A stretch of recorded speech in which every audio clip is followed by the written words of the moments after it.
Suriname, a small yet fascinating country in South America, might not be the first place that comes to mind when you think of this continent, but it holds a wealth of history, culture, and biodiversity waiting to be discovered. Located in the northeastern corner of South America, Suriname stands out not only for its geography, but also for its unique cultural identity. Let me take you on a journey to explore what makes this country so special, from its historical roots to its current-day charm. Despite being the smallest country in South America, with an area of approximately 63,000 square miles, 163,000 square kilometers, Suriname isn't insignificant on a global scale. It ranks 90th in size among the world's nations. However, in terms of population, Suriname is one of the least densely populated countries, with only about 630,000 residents. That's fewer people than places like Luxembourg or Comoros. The population density is just 3.8 people per square kilometer, making it one of the most sparsely populated countries in the world. Most of its inhabitants live in or near the capital city, Paramaribo, which is home to around 63% of the total population. This country is part of a region known as the Guianas, which also includes Guyana and French Guiana.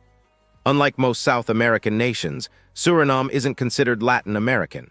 Its colonial history under Dutch rule, along with its English-speaking neighbor Guyana, sets it apart from its Spanish and Portuguese-speaking counterparts. These colonial influences have profoundly shaped the nation's identity, contributing to its rich cultural and historical diversity.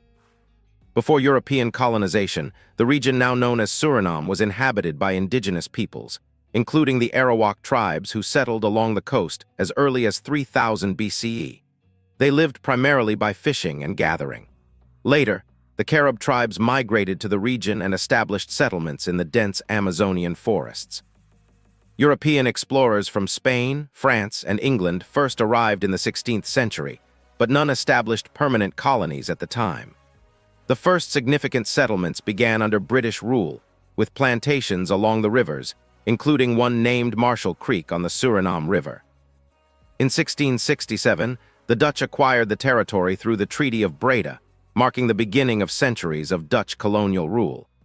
The Society of Suriname was formed to administer the colony, while the Dutch East India Company managed its resources, extracting wealth for the benefit of the European metropole. Like many colonies in the Americas, Suriname's economy relied heavily on enslaved Africans who were brought to work on its plantations. Many enslaved individuals escaped into the interior and formed independent communities known as Maroons. These communities became symbols of resilience and defiance against the colonial system. In 1795, as the Netherlands came under the influence of Napoleonic France, Suriname's administration changed. The colony, previously managed by a private company, became a direct possession of the Dutch crown. Despite this transition, Suriname faced many challenges, including conflicts with neighboring territories and internal struggles for economic and social development. Suriname is a melting pot of cultures, blending African, indigenous, Asian, and European influences. The majority of its population is of mixed heritage, with many people tracing their ancestry to enslaved Africans, Javanese laborers, or indigenous peoples. Surinamese women, for instance, often reflect this diverse heritage in their physical features, including darker skin tones, curly or afro-textured hair, and curvaceous body types. Their cultural identity is equally diverse. Most people in Suriname are multilingual, speaking Dutch, English, Sranan Tongo, a local Creole, and even Javanese or indigenous languages. The Javanese community, in particular, plays a significant role in Suriname's cultural landscape. These descendants of laborers, brought to the region after the abolition of slavery in 1863, have maintained their traditions while integrating into the broader Surinamese society. Suriname offers a unique combination of untouched nature, historical depth, and cultural richness. Its capital, Paramaribo, is a UNESCO World Heritage Site, showcasing colonial architecture alongside a vibrant multicultural atmosphere. Beyond the cities, the country's vast rainforests and rivers provide unparalleled opportunities for ecotourism and wildlife exploration. Labor shortages in Suriname were often addressed by hiring workers from the island of Java in Indonesia.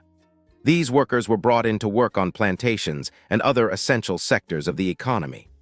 Javanese women who migrated to Suriname managed to preserve many of their cultural traditions, such as their language, religious practices, and customs.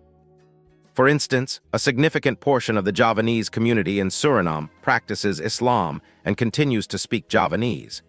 However, many of these women are also fluent in other languages, including Dutch, English, and Surinamese Creole, reflecting the country's rich linguistic diversity. Javanese culture has had a profound influence on Suriname, particularly in areas such as cuisine, music, and dance.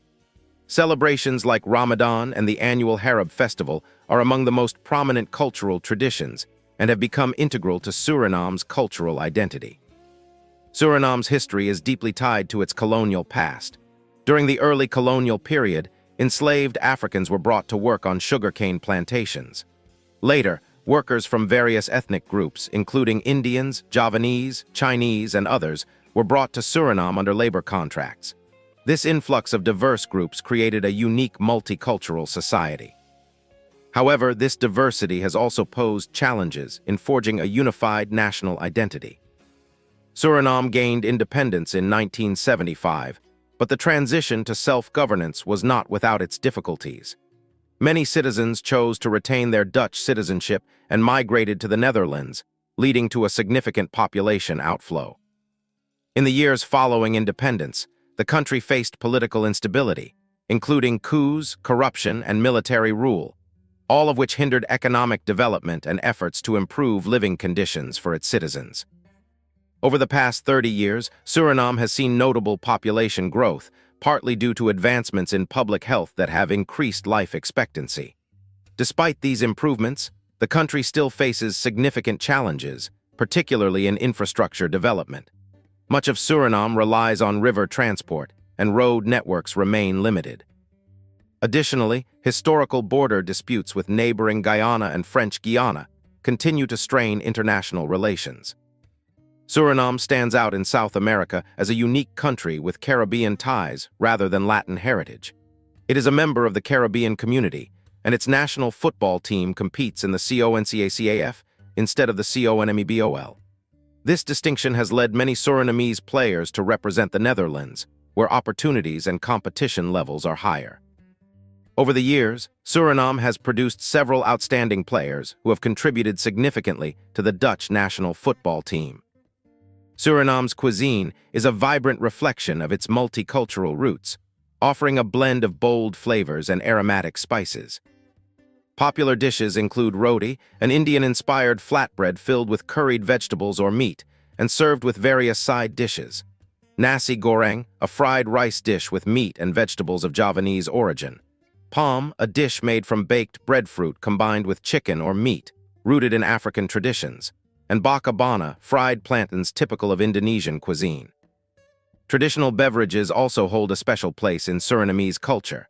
The most iconic drink is parbo beer, the national beer, alongside fresh tropical fruit juices made from pineapple, orange, and other local produce. Spices play a central role in Surinamese cooking, particularly curry, which is featured in many dishes and soups. Other staple ingredients include rice, coconut, tamarind, chicken, pork, and beef. Suriname's architecture is a fascinating blend of styles that reflects its diverse cultural history. During the Dutch colonial era, many buildings were constructed in a traditional Dutch style, including colonial houses and churches. These can still be seen in Paramaribo's historic city center, which was declared a UNESCO World Heritage Site in 2002. These structures are known for their steep roofs and bright white walls. In rural communities and villages within the Amazon rainforest, wooden houses display influences from African, Javanese, and Indian architectural styles. Suriname remains a country of contrasts and mysteries. Its history, culture, and geography make it a fascinating destination in South America. Don't forget to subscribe to our channel to explore more about this amazing country and other intriguing topics. Share this content and leave us your comments. We'd love to hear your thoughts.